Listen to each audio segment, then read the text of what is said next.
Good morning बच्चों। Class 6 मैं आपके लिए आपका चैप्टर 4 हंसी खुशी लेकर आई हूँ। ध्यानपूर्वक सुनना। इस चैप्टर में हंसी खुशी के बारे में बतलाया गया है कि हंसने से और खुश रहने से हमारा जीवन अंदर से आनंदित हो जाता है और हम स्वस्थ रहते हैं, हमें बीमारियां भी नहीं घेरती है। और इस चैप्टर में भी बताया कि जो मनुष्य हंसते नहीं हैं और मतलब कि खुश नहीं रहते हैं तो हम लोगों को उनका साथ नहीं रखना चाहिए, क्योंकि उदास लोगों के साथ रह के हम लोग बीमार हो जाते हैं और बीमारी का अनुभव करते हैं। हमें ऐसे लोगों का साथ रखना चाहिए जो हंसते हैं और खुश रहते हैं, जिससे कि हमें अपने शरीर का भी वो रहता है कि हमारा शरीर भी स्वस्थ रहता है और हमें उन्नति भी मिलती है। ध्यानपूर्वक सुनिए। पहले देखिए मेरे पन्नों में, जब भारत अंग्रेज का गुलाम था, उनके अत्याचारों से भारत के लोगों की प्रसन्नता मानो गायब ही हो गई थी। उस समय प्रसिद्ध लेखक बाल मुकुंद गुप्त ने इस लेख के द्वारा भारतवासियों को हंसाने के लिए प्रेरित किया था। इस लेख के अधिकतर हिस्से में विश्व के प्रसिद्ध लोगों द्वारा हंसी के बारे में कही गई सूक्तियाँ भी शामिल हैं। हालांकि उन विद्वानों के नाम नहीं दिए गए हैं। यह लेख ऑस्ट्रेलिया के एक लेखक की पुस्तक की भूमिका पर आधारित है। हंसी भीतरी आनंद का भारी चिन्ह है। जीवन की सबसे प्यारी और उत्तम से उत्तम वस्तु एक बार हंस लेना तथा शरीर के अच्छा रखने की अच्छी से अच्छी दवा एक बार खिलखिला उठना है।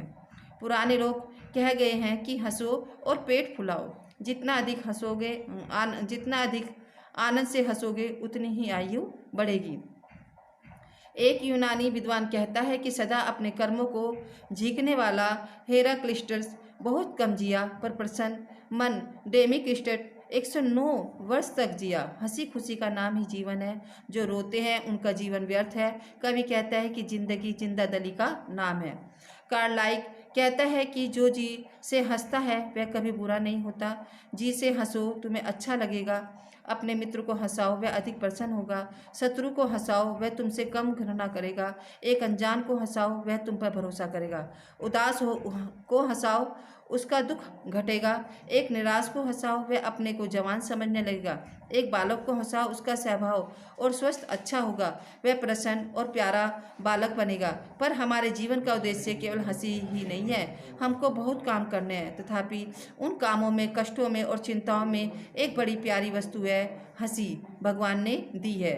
हंसी सबको भली लगती है। सभा में हंसी विशेषकर प्रिय लगती है। हंसी बैर और बदनामी की शत्रु है और भलाई की सखी है। हंसी स्वभाव को अच्छा करती है, जी बहलाती है और बुद्धि को निर्मल करती है। हंसी भय भगाती है, दुख मिटाती है, निराश को घटाती है, कंगाली का आधा बोझ उड़ा देती है। देखा हंसी के कितने सारे गुण और कितने उपाय हैं और कितना हमारे स्वास्थ्य को अच्छा रखते हैं लोग।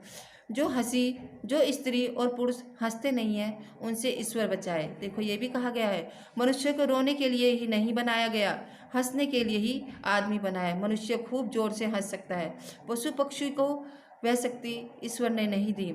मनुष्य हंसने, मुस्कुराने, हो करने, टोपी उछालने, गीत गाने और स्तुति करने के लिए बनाया गया है। उदास आदमी से दूर रहो। देखो इसमें ध्यानपूर्वक सुनो क्या कहा गया है कि उदास आदमी से दूर रहो। जहाँ तक बने हंसी से आनंद प्राप्त करो। जो हंसता है वह आयु बढ़ाता है। प्रसन्नता उत्तम भोजन, लड्डू, पेड़ा, कलाकंद, पूरी, कचौरी हजम करती है। संसार भर में घूमना, समुद्र और पहाड़ों पर हवा खिलाना, सेनाओं का उत्साह बढ़ाना सब प्रसन्नता का खेल है। मनुष्य को और दवा दरकार नहीं, उसे मित्रों में बिठाओ और खूब हंसाओ। मेलबर्न के डॉक्टर A.W. कॉल ने हंसी पर एक पुस्तक लिखी है। उसकी भूमिका से यह सब बातें यूरोप के बड़े बड़े लेखकों के लेखों से छाटी है। इस विषय में वह एक कहानी लिखता है। एक डॉक्टर अपने मित्रों सहित पहाड़ पर घूमता था। एक चट्टान पर उसे एक कौवे का घोंसला दिखाई दिया। डॉक्टर ने कहा, आओ सब दौड़ो, देखें उस घोंसले के पास पहले कौन पहुंचता है। सब दौड़े। एक आदमी हाँफ कर बैठ गया। जब सब इकट्ठा हुए तो इतना हंसे कि पेट फूल गया। जब इन मित्रों को हंसाना होता है तो उस घोंसले की कहानी को फिर दोहराते हैं। कई साल पहले उनमें से एक मित्र बीमार हो गया, मरने की स्थिति में था कि उस डॉक्टर को खबर हुई कि वह गया तो लोगों ने कहा कि लो तुम्हारा मित्र आया, तो आंखें खोलो, पर वह कुछ न बोला। जब डॉक्टर ने जोर जोर से कौवे के घोंसले की कहानी सुनाई, कहानी सुनकर बीमार मित्र हंसा, यहाँ तक कि वह अच्छा हो गया और अभी तक जिंदा है। उसी हंसी को मनुष्य जीवन के साथ लगाए रखने के लिए भारतीयों ने होली का त्यौहार मनाना शुरू किया। देखो किसका त्यौहार मनाया गया? होली का त्यौहार हंसी के लिए मनाया गया।